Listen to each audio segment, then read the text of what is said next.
Right, so chapter 3, o heading, okay? Ang laman ng chapter 3 natin, again, depende yan sa school kung saan kayo nanggagaling.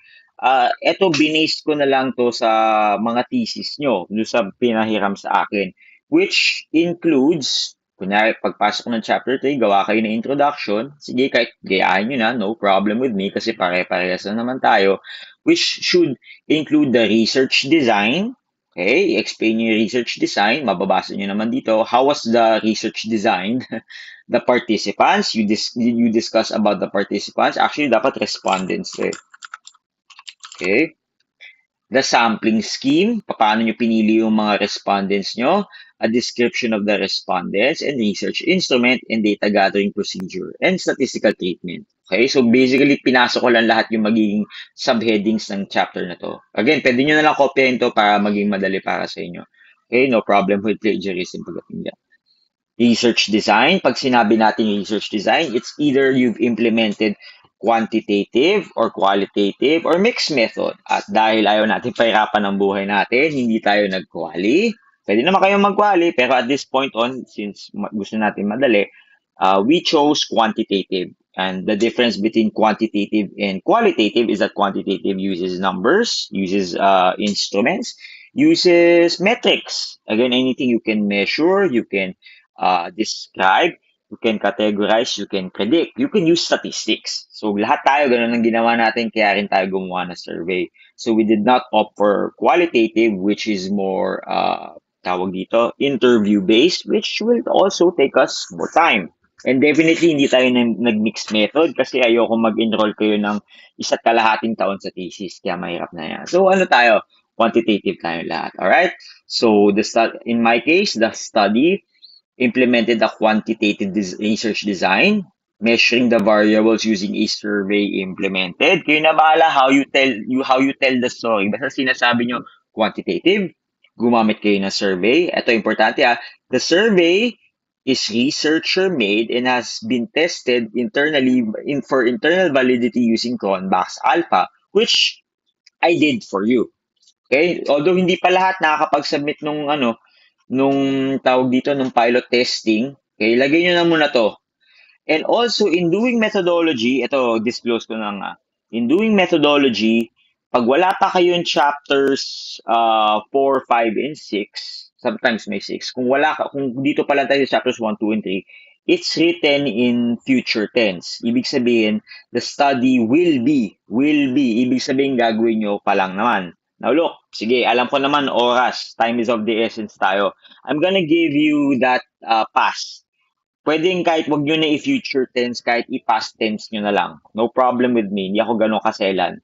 Provided that what you've written in past tense is something that you'll do in the soonest present. Okay ba sa inyo yun? Agreed tayo doon? Opo, Yes, sir. sir. Okay. Kasi sometimes sa amin sa thesis, susulat mo ng ganito, naka future tense ka. Tapos pag natapos mo na yung papel mo, this happens a lot. Pag natapos mo na yung papel mo, almost there for publish, tapos pag binalikan nila, oh, but yung yung methodology mo, hindi nakaano pa rin. Iwasan natin yung gano'n. So far, lagyan nyo na ng past tense, no problem with me. Hindi ko kayo dyan. Basta importante gawin nyo yung kailangan gawin, okay? Basta sa research design, yun na nga, quantitative, survey, I will use Cronbach's Alpha for you. I will test that. Hindi nyo na kailangan mag-hire ng statistics. Results for the study were analyzed using both descriptive statistics and inferential statistics. If I say descriptive statistics, familiar ba sa inyo yun? Hindi po. Okay lang, sige. Syempre, kung hindi familiar ng descriptive, inferential, hindi din. Sige, start na. Sa statistics, there are two types of statistics. Pag sinabi natin descriptive statistics, you're simply describing the data. Kunyari, kumuha tayo ng survey. When you describe the data, ano ba yung average? Ano ba yung mean, median, mode? Yung mean, median, mode, familiar sa inyo yun? Opo. Yun. Dinidescribe mo lang. You're not trying to interpret. You're not trying to you're not trying to analyze anything. You're simply describing, ito yung average ng mga respondent. Ito yung so pag tinignan natin ang demographic data, we don't need to interpret anything. Kunyari, ito yung lumabas na sa demographic ko, maraming Gen Z kumpara sa millennials, kumpara sa ano. We're not gonna interpret anything. We're simply going to describe ano yung average ages na lumabas sa yung study. Walang labis, walang kulang. As simple as that. Now, if there's descriptive, there's also inferential statistics. By the term inferential, meaning you're trying to infer, you're trying to you're trying to analyze the data. With inferential statistics, now you use different statistical methods such as correlation. You're trying to see the relationship between two variables. You use regression. We're trying to see if there's cause and effect between variables. We try to use ANOVA, analysis of variance. All those terms na sinabi ko sa inyo, hopefully were taught to you in your statistics class. Pero dahil hindi nyo na kailangan kumuha ng statistician, ako nagagawa lahat. Okay, you just simply have to write that it's done both descriptive and inferential statistics. So, ito na lang ibabato kong tanong sa inyo. Sa demographic questionnaire nyo, yung mga sagot ng demographics, ano kaya gagamitin nyo doon? Descriptive or inferential statistics? Descriptive, sir. Tama, kasi di-describe mo lang. Wala ka nang kailangang infer. O ngayon, yung relationship ng independent variable nyo sa dependent variable, ano kaya gagamitin nyo? Descriptive or inferential statistics? Differential. Inferential. Differential. Pero yeah, inferential statistics. Okay, because now you're trying to infer. Okay, don't worry. I won't mess up your mind with all those things. That should be for another class. Simply put, lagay nyo na lang yan and it will be all good. Okay? Recommendations, syempre gagawa tayo ng recommendations. We're based from the results. Syempre, hindi ka magbibigay ng recommendation na hindi mo naman nakuha sa iyong resulta. Okay? Kung may recommendation na sinabi man ng ibang author, dapat ilagay nyo sa related literature yun. Tandaan nyo, yung recommendation manggagaling ayon sa idea na ginawa nyo. Alright? Hence the point of doing research kasi hindi pa natin alam. So sa mga group dito na sir hindi kami makahanap ng mga related literature na within 5 years, well that's good. Put that as part of your limitations kasi wala pa masyadong study na ginagawa. And that's why we do the recommendation. Alright? Lagay nyo na rin, the study timeline was from 2024, syempre. Alright? Yung location, depende sa location kung saan nyo ginawa. So just follow the flow that I did. Okay? Doesn't matter naman if huwag naman sobrang copy-paste. Palit-palitan nyo ng mga wording para maiba naman. Right, so after research design, sampling scheme. What is sampling scheme? Well, it's the way how you got your respondents. Okay? Typically, in a survey, para maging representative ito ng buong population, we do random testing. Ibig sabihin, no biases, we simply pick people to represent the entire population. And if you're trying to pick the entire population para maging representative, you try to get more than 1,000 people. And of course, we can do that kasi yung study natin may criteria. Diba? May criteria tayo na pinipili. Business owner ba? Or franchise owner, for example. In my case, online learner ba? Or face-to-face? Siyempre, kung ang topic ko is online learning, maging irrelevant ang face-to-face. So, may criteria tayo to select that. At dahil may criteria tayo, ang isusulat nyo, the sampling scheme used was purposive. Purposive sampling. Again, sa statistics class nyo, dapat tinuro na yan, yung mga sampling types, yun nga, may random, may selective, purposive sampling. Okay? Ang pinagkaiba ng purposive sa selective, pag selective, hinandpick mo yung sample mo. Kung gano'n na magiging sitwasyon na hinandpick mo talaga, okay, fine, no problem there. Pag purposive, ibig sabihin, semi-random. May criteria, pero hinagis mo na yan dyan, kung sinong qualified na makapasok sa yung data, okay, kukunin mo. So far, nagigets nyo? Yes po. Yes, sir. Okay. Sige, I'm doing my best to explain this. Again, this is an entire statistics. Dapat doble bayad sa akin dito eh. Pero okay lang, love mo naman kayo. Ako bahala sa inyo. Okay. So, no, di ba? Tatlong subject. Okay, so, para maging representative, this is standard procedure. Hindi ko na-set kung paano eh. As much as possible, sa numbers, quantitative, at purposive, 30 to 60 samples. Yun lang ang magiging caveat pagdating sa quanti. Dahil though may survey na nga tayo, mahirap i-refute, kailangan nyo maghanap ng madami samples. So for agreement, kakayanin nyo ba kumuha ng 30? 30 na participants. Opo. 60, Yes, sir. mahirap. 60 ba mahirap?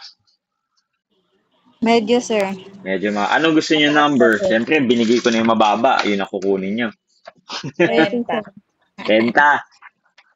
Sige, consensus Opo. tayo sige. May mga studies naman talaga na mahirap hanapan ng madaming sample eh. Tulad na lang yung franchise or business. Siyempre mahirap maghanap ng 30 businesses, di ba? Medyo hindi feasible yun. But let's do our best to get 30. To get 30 lang. Let's do our best to do that. Okay? Sige. Ako sa case ko, I'm trying to get 60 para at least hindi ma-refuse. So, you just simply follow this. Okay? If you have to reword, just reword it. So, pag sampling scheme, yun na nga.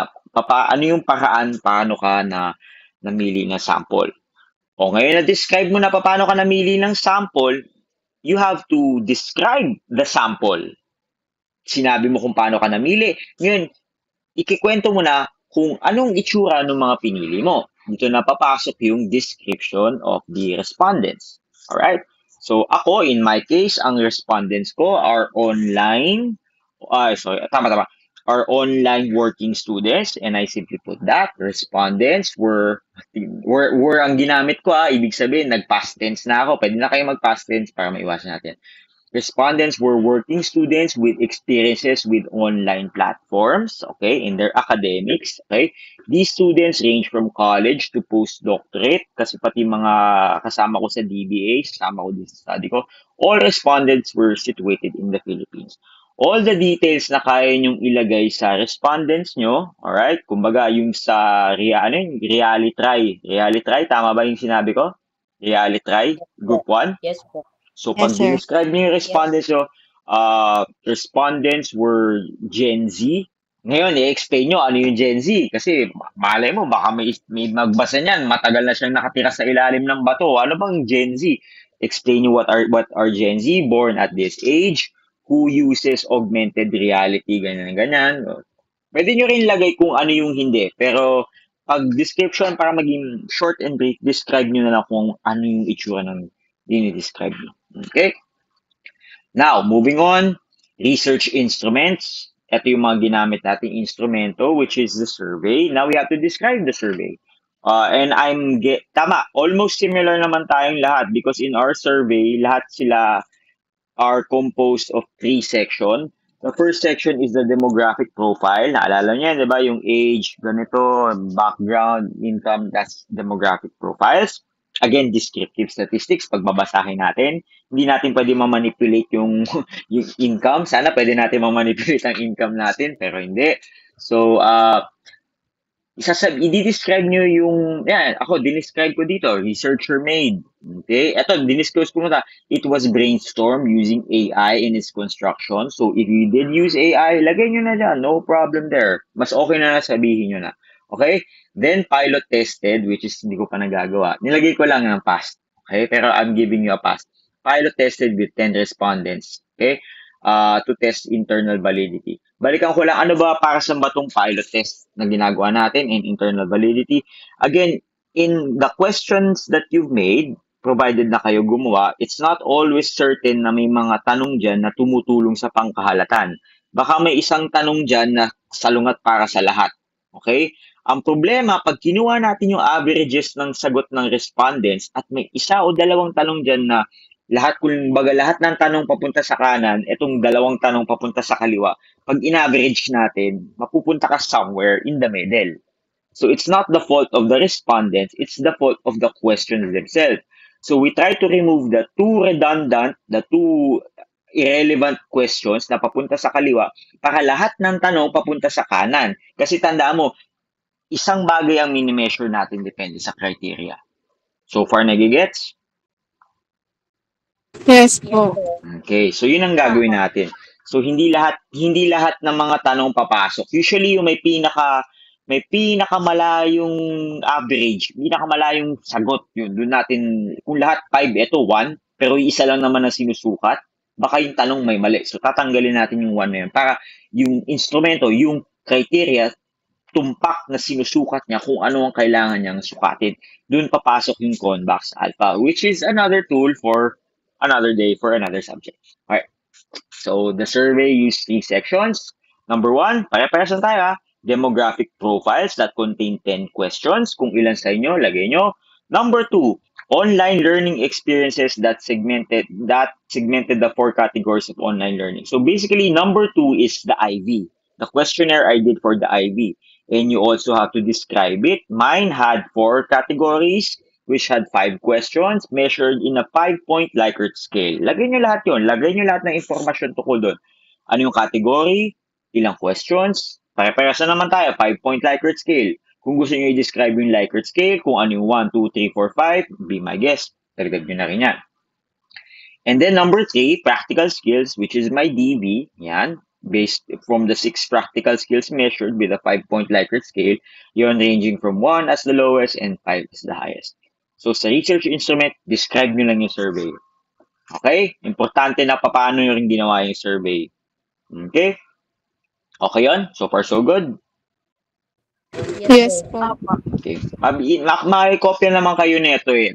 Gayahin nyo lang yung flow. Kung kaya nyo gayahin yung pati yung haba, gayahin nyo na rin para tayo, at least on the same page tayo. Data gathering procedure, again, pinas tense ko na, kunyari nagawa na natin. Kagagawin pala natin. Paano ka nag-gather ng data? So, we use Google Forms. Meron ba sa inyo nag-paper?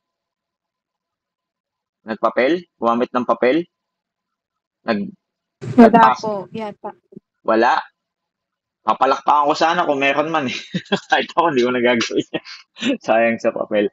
Pero, anyway, kung meron man, sige, lagay nyo na rin man. Or naging hybrid, baka sinipag kayo. Nagbigay kayo ng paper form, nagbigay kayo ng, lalo na kung bibigyan nyo is medyo spontaneous, yung mga pupunta kayo sa isang tindahan and walang access sa laptop or whatsoever na kailangan yung daanin sa paper. Baka ganun maging case. Lagay nyo na rin if you manage to do that.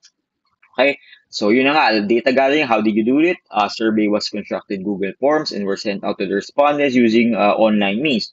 The results were collected with the same app. Okay, tama data gathering procedure. So, with Google Forms, ang advantage natin, once na mapasa na natin, may option doon. Na-try nyo na yun, di ba? Yung lalabas yung Excel. Na-try nyo na ba yun? Sa mga nakapag-pilot test, nasubukan nyo na ba yun? Yung alin po? Di pa ata kayo lahat nakapag-pilot test. Tapos na, sir. Tapos na. Sinadya na sa akin, di ba? Yes, sir. Tapos na po. Okay, tama. Group 1, Group 1. Anyway, may option doon na para makita yung, yun na nga yung averages. Yun, kinokollect naman. So anyway, basta ganito nang lagay niya sa data gathering procedure.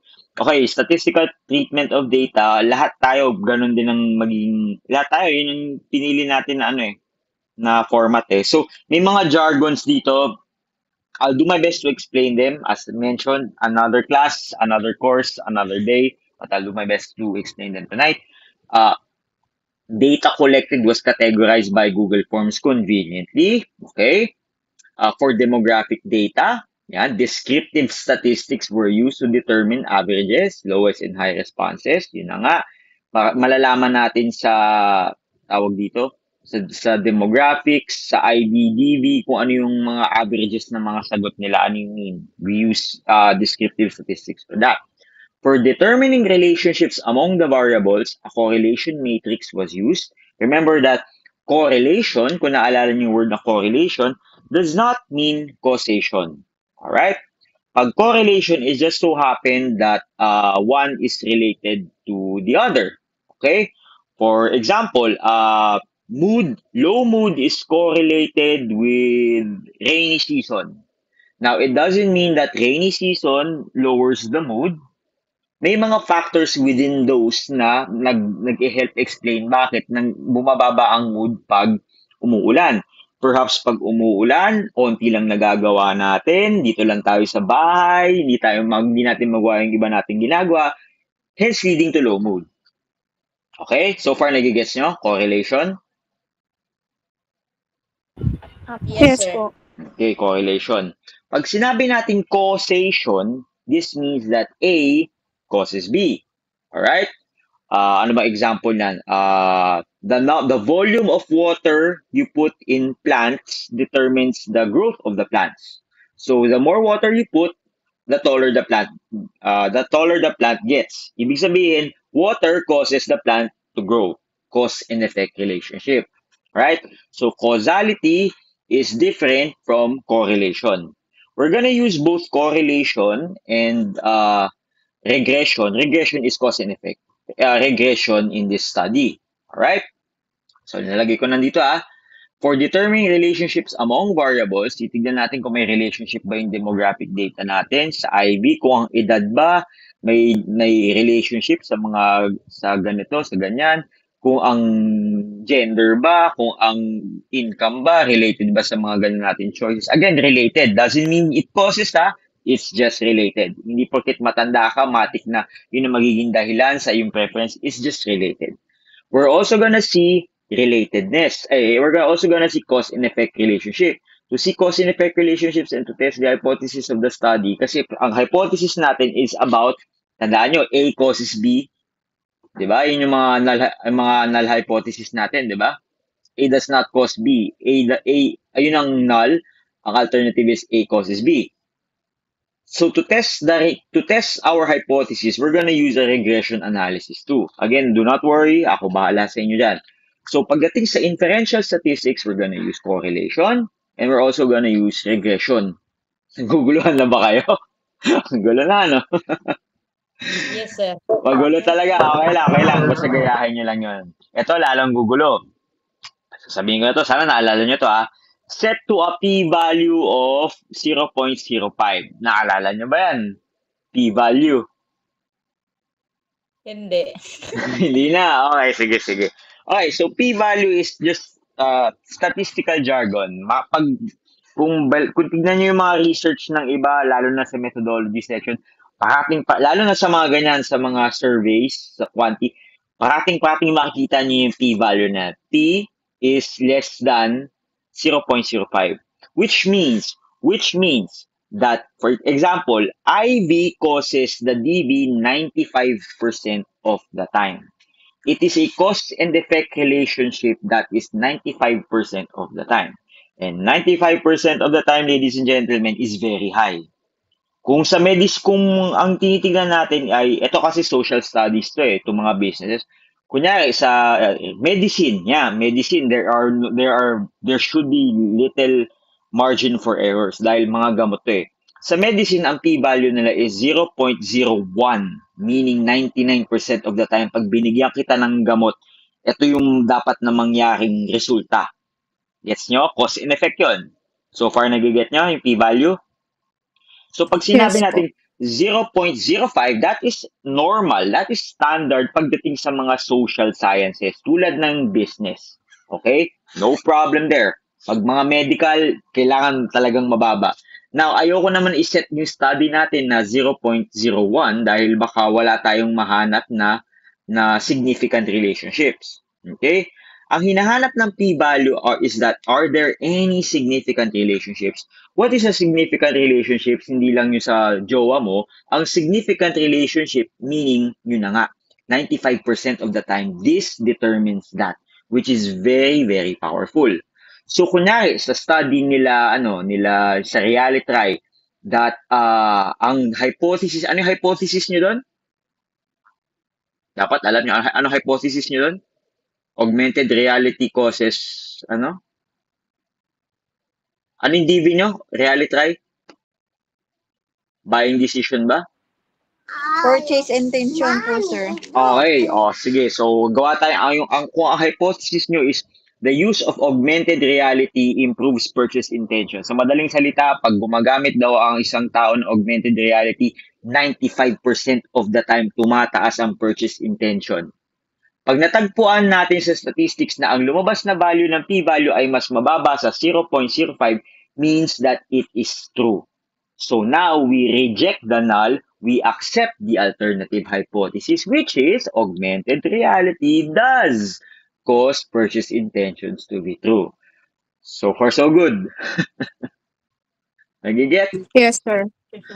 Okay, ang hirap hindi naman sa mahirap explain. Siguro nasanay na ako, pero huwag kayong mag-alala. Nung college ko, ay Diyos ko Lord, parang ilang beses ko iniwasan yung statistics. Oo. Share ko na lang ba, bagsak ako nung college ko particularly in statistics. Pero kalahin mo yun, ngayon nagtuturo ka na research. Pero anyway, again, I'll do my best to explain that. So for us to see these relationships, we're gonna use yun ng inferential statistics, particularly correlation and regression. Okay? Pag correlation matrix, anong hinahanap natin? Nakalagay, sinabi ko na kung ano hinahanap Ano hinahanap ng Relationship of IV and DB.